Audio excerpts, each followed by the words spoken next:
All right. So the consensus was that the bolt spring on the TR50 Torpedo is a little weak, a little too weak for the rear ASA to feed CO2 through the back. So it was causing leaking of the gas to come through. Um, Pretty much after every shot, it would leak. On that last video that I posted, you can hear it. It was pretty bad. So anytime I fed it from the back with the 90 gram, that was the outcome. And it would leak for a few seconds, and then the bolt would reset. So the consensus was to try a stiffer spring, stronger spring. I ended up picking up a TR50 spring, and we're gonna give that a try. We'll take it apart, swap out the springs, and ultimately we'll test it probably tomorrow. So first thing we're going to do, I remove the cylinder mag. I remove the quick puncture um, from the handle. We're going to remove the 12 screws. These are Phillips number 1. So we're going to go ahead and remove these. Good idea to have your handy magnet here, handy dandy. And you don't want to lose the screws.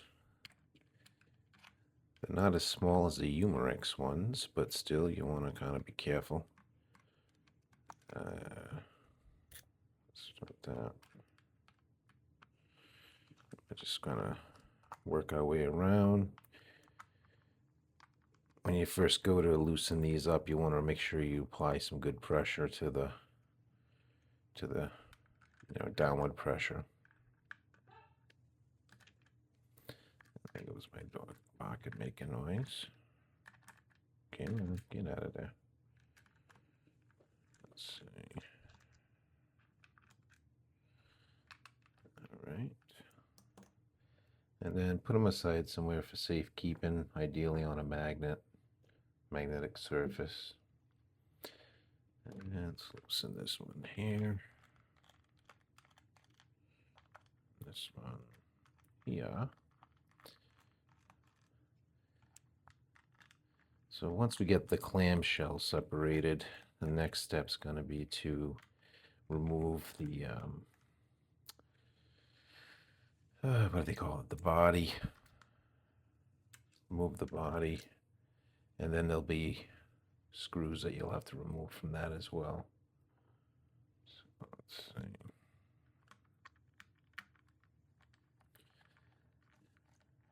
So moving the clamshell is pretty straightforward. There's not really a risk of losing any parts other than the screws, so you do want to be cautious of the screws.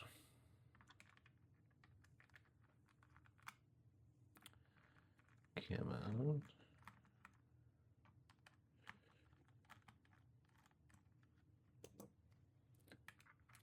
That and that. That should be all of them.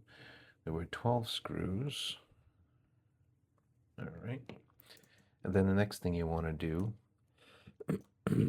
is kind of start from the handle. I've had this apart before, so it should go pretty smooth.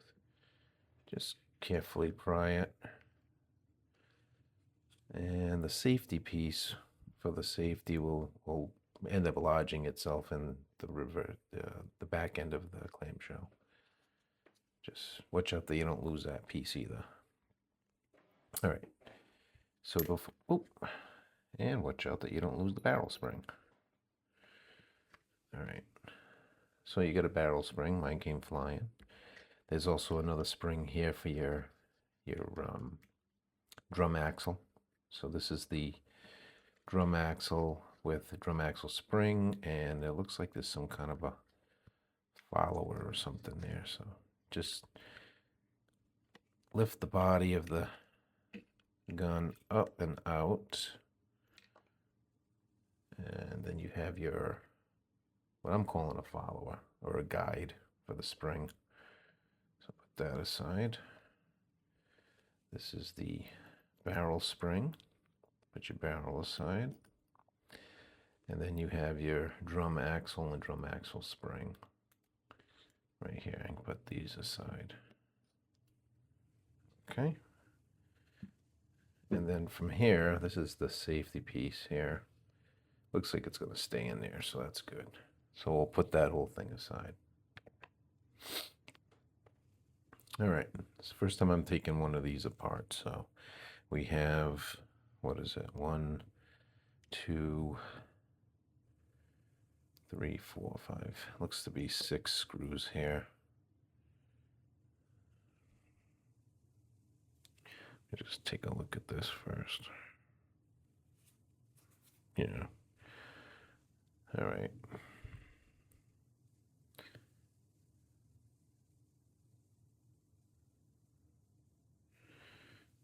Okay. Just trying to look to see if I should take this out first. It looks like, yeah, it looks like I'm going to take the rear ASA adapter, stock adapter out first. Because it looks like that splits right down the middle. So I'm going to remove that. Now, if you had Loctited yours in, if you have one of these, you will probably be struggling with that. You probably need to heat it up depending on what type of Loctite you used. I think I just threw over some Teflon tape, which, all right, so let's put that aside. Oh. All right, now, this pot here, once you get all these screws, you're going to want to carefully lift this off. There are other springs in here that could come flying out, so you're going to want to be careful with that. So let me go around and loosen these up first.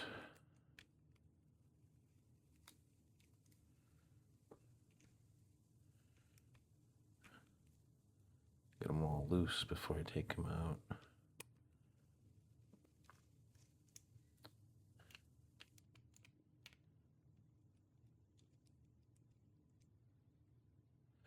Very small. I'm not sure if any are longer than others, so I'm going to put these aside and just kind of note the length of them. All right, those two look to be the same length. And let's loosen this one up too. Yeah, that looks the same.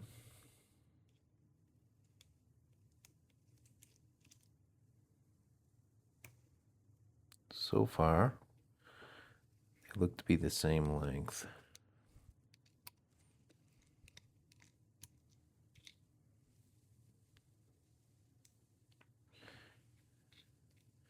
That should be the last screw here. Okay. Yeah, they all appear to be the same length. So you got 6 of those screws. Now, this part may need to work it open. I don't know how tight this is going to be. Let me just try. Don't want to push on that. All right.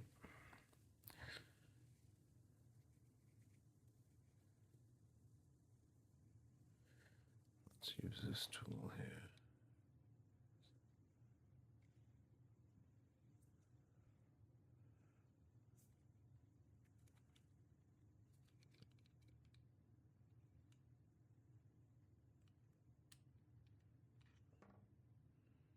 Right.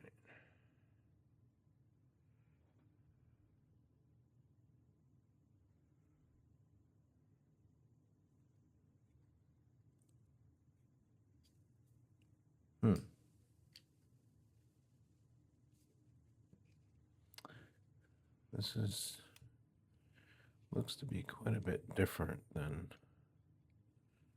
All right. Just want to go easy with this. I don't want to disturb any more than I have to here. Oh yeah, that is pretty greasy. There's a lot of grease in there. All right.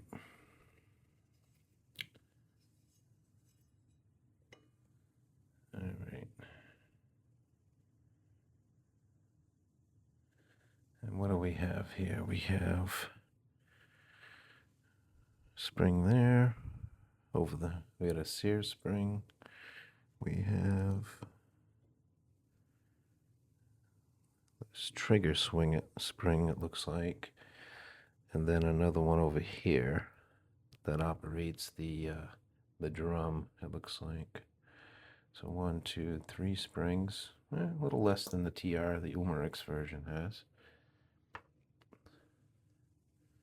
All right. Now, this bolt spring's gonna freaking, this thing's gonna come flying out probably. Whoop. Actually. Okay, so that was startling, but it worked out pretty well. None of the other springs came flying out, but this one I could tell it wanted to bounce out. Unlike the one on the Umarex, there's not really anything holding this valve assembly, bolt and valve assembly in here.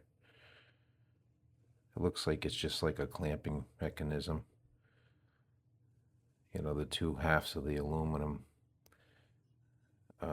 clamp it together, so that's going to be tricky putting that back in. But what I'm going to do is clean this up.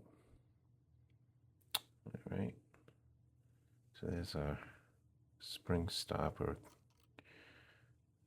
That. Oh yeah, lots of grease on this. All right. Keep it goes like that. Yeah, big difference in springs. Absolutely. So we got the TR50 Torpedo spring, and we have the Umarex TR50 spring. So this is definitely going to give us, it's going to be, I would say, heavy duty. It's going to be a beefing up that spring quite a bit. So what I'm going to do is clean all this stuff up, which I think what I'm going to do is just pause the video. As soon as I get my hands clean, we're going to pause the video. I'm going to clean all this up the best I can here and get most of the grease out, because I'm going to be using a silicone grease that I have here to reassemble it. I'm going to be using the Super Lube multi-purpose synthetic grease rather than the whatever it is here they're using. So we will cut from here, and we'll be back after we clean this mess up. All right, I'm back. I'll tell you, now I know why I haven't been able to find a complete teardown by anybody else. The closest I saw was they pulled this cover off and held the valve and bolt assembly in place with one hand, and then basically put the cover right back on.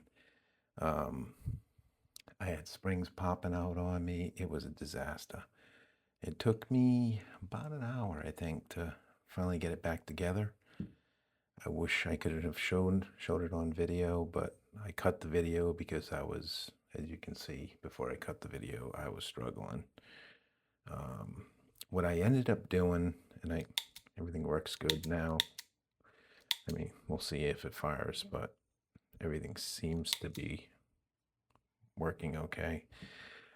What I ended up finding easiest to do, because the whole valve assembly is not, there's no pins and no holes for it to just lock in. So when you're fighting against the spring, the bolt spring, and you get it over those spots like you do with the Umarex, TR50 valve assembly, it's got the, like dowels built in, right? Aluminum dowels built into the other side of the case. With this, no such thing. I mean, it's basically just clamped in there by the case. That's all that's holding it in there, and spring stop a little bit to some degrees, holding it in there. So what I ended up doing is, plus on top of it, I was also trying to compress a spring, because this is the original torpedo spring, bolt spring. I was using a TR50 spring, which was probably like, I don't know what, 3/4 of an inch, probably longer. So I had to compress that down. I was fighting against that. What I ended up doing, believe it or not, is installing the valve without the spring and the keeper and the spring stop, and just kind of rolling it in place over the sear so that the sear got in between that little, I don't know what they call that groove, that little valley that's in the bolt that catches the bolt by the sear. I rolled it in that way. I slid the spring on, and then once I had everything back together with the trigger, because I had a trigger spring pop out too, then I took the spring stop or the bolt stop, and I put that in, and I compressed it in, and I got it back together. I don't know. It wasn't pretty. It wasn't pretty, guys.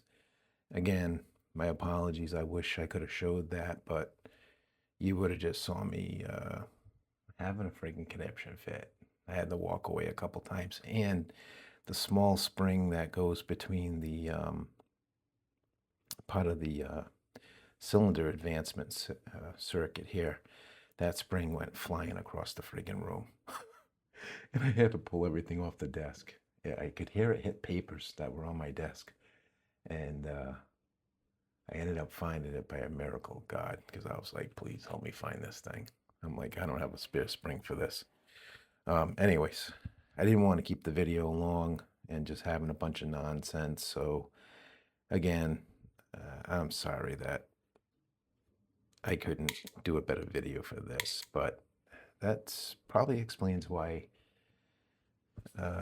when I went looking for one, I couldn't find anybody that had tore it down that far.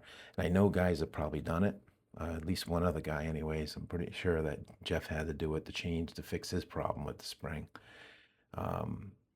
And far as I can tell, he didn't record it. And if he didn't, I wouldn't blame him a bit, because he probably struggled with it too, putting an oversized spring on there as well. So anyways, it's back together. As far as I can tell, it's functional. I had springs popping out anywhere. This is not for the faint-hearted, I'll tell you that. So let's go ahead and put the clamp, put it back together the rest of the way. This part should be easy after what I just went through. So this just going to sit right down inside here. Actually, you know what? Let me go ahead and put the rear ASA back on. You know what?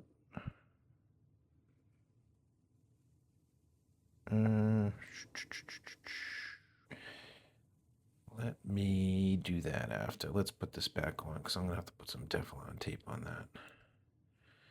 All right. So this just drops in here. Look, easy peasy lemon squeezy. Don't forget to get the bolt and everything else on there too. So let's actually, yeah, it still works. Put the bolt in. We need our bolt spring.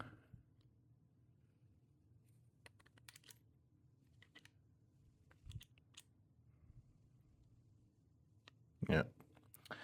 We need our, what do we call this doohickey? Our axle. Oh goodness, I always forget the name of this thing.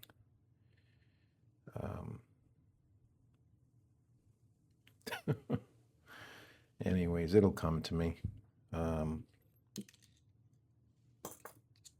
Well, as I drop everything, I was just looking at this.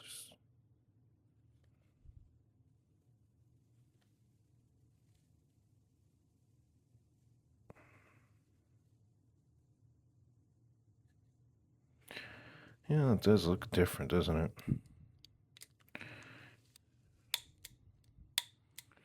Yeah, I guess that's how it works. Yeah, that's where the cylinders go in.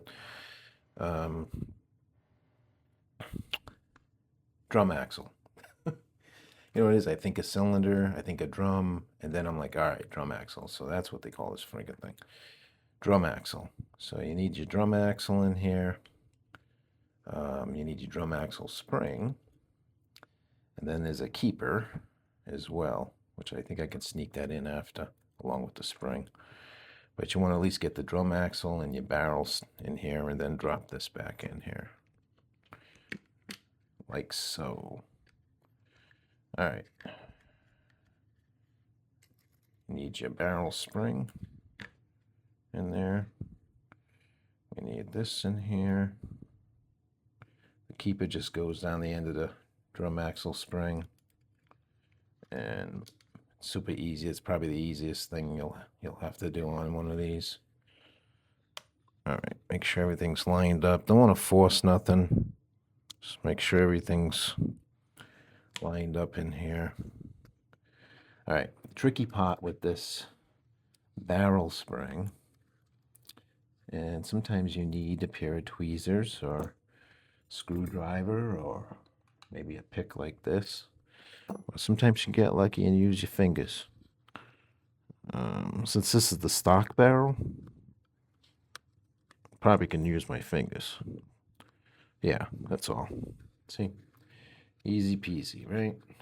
All right, so stock barrel is pretty easy. Just make sure that the springs kind of catch right around here with these little plastic.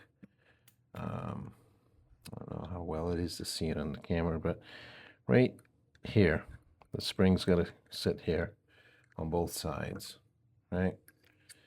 Because this barrel is floating, so it's floating around. It's got to be able to go out and back in again. You can test that a little bit, but once you get the other side of the clamshell on, just make sure that the barrel does move around, it floats. All right. Okay, so we got our drum axle with the keeper, the spring, the keeper in there. We got our barrel in there. We got our barrel spring. That's pretty much it. All right, let's go ahead and put the other side of the clamshell on. Make sure everything lines up. Nothing should have to be forced. Everything looks good there. Okay. You can hold this and just make sure that your barrel goes in and out. See that? Just take your finger, push in on it while you're holding this. Just make sure that it moves back and forth freely. It doesn't get bound up at all. It doesn't bind. If it binds, then the spring's probably not, not correctly seated in there, and you'll need to take this back off. Don't waste your time screwing this down, and then after you get all this, all 12 screws in place, then go testing this. Just make sure that that barrel moves nice. There's no binding effect. And then for that, you're just gonna put your 12 screws in. Right? Just gonna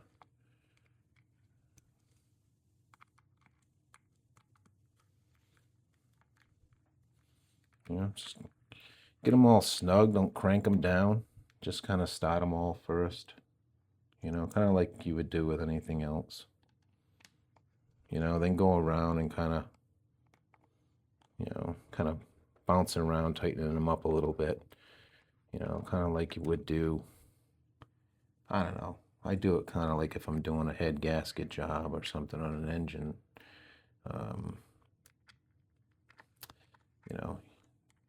Usually go around and kind of zigzag around and just, there's an order to doing it, but I mean, not that you have to do it. It's just not that critical, but you just want to kind of just make sure that you don't miss any of them either. And just, that's pretty much it. So I don't think you guys really need to watch me put the rest of these screws in. So I think what we're going to do is I'm going to cut this video. The magnetic screwdriver is actually kind of, it's nice to have, but sometimes it hinders you a little bit. So I'm going to cut this video right here. Again, I wish I could have shown you more of what happened internally, but it was, like I said, it's not for the faint-hearted. I'm thankful I was able to get it back together. Hopefully everything's going to work. We'll find that out tomorrow when I shoot it. So that's all I got for you tonight, guys. And we'll pick up where we left off tomorrow. And we'll test it and see if this thing fires. And then we'll also see if it fixes the problem that I had with it gassing out on 90 gram. Thanks.